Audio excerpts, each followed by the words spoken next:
Assalamualaikum warahmatullahi wabarakatuh. Perkenalkan, nama saya Salsabila Lail Ramadan dari kelas 10 PAB 1. Di sini saya akan menjelaskan tentang poin SKU nomor 14 penegak Bantara.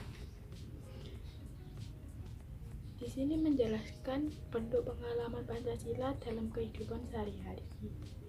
Yang pertama, Pancasila yang pertama kali dapat kita temukan sejak zaman Majapahit di bawah Raja Hayam Wuruk dan Pati Gajah Mada. Terdapat dalam buku Negara Kertagama karya Empu Prapanca. Arti kata Pancasila ada 5 dasar. Yang kedua, fungsi dan peranan Pancasila.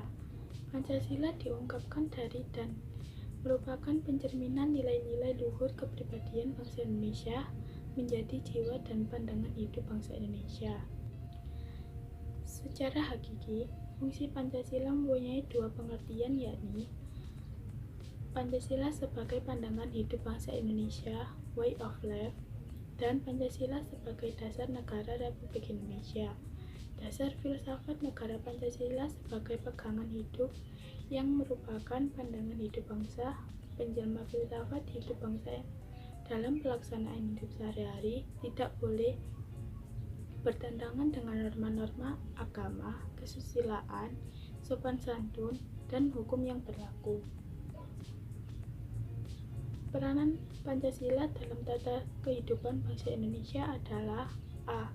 Sebagai jiwa bangsa Indonesia, B. Sebagai kepribadian bangsa Indonesia, C. Sebagai pandangan hidup bangsa Indonesia, D. Sebagai sumber dari segala sumber hukum atau sumber tertib hukum bagi negara Republik Indonesia, E. Sebagai dasar negara Republik Indonesia, F. Sebagai perjanjian luhur bangsa Indonesia, G. Sebagai cita-cita dan tujuan bangsa Indonesia, H. Sebagai filsafat hidup yang mempersatukan bangsa Indonesia.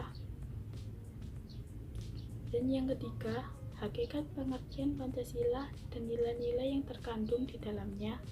Pancasila merupakan suatu kesatuan yang utuh, memiliki ciri-ciri yang bersifat A. Sistematis, runtun, tidak boleh ditukar balikan urut-urutannya. B. Kesatuan totalitas yang organis, utuh, menunggal, dan senyawa. Sila yang satu tidak dapat dipisahkan hubungannya dengan sila-sila yang lain. C. Hierarkis piramidal, bertingkat jenjang. Sila pertama merupakan dasar basis dan menjiwai sila yang kedua. Sila kedua dijiwai oleh sila pertama dan mendasari serta menjiwai sila ketiga, dan seterusnya. Sekian penjelasan dari saya. Bila ada salah kata, mohon maaf sebesar-besarnya. Wassalamualaikum warahmatullahi wabarakatuh.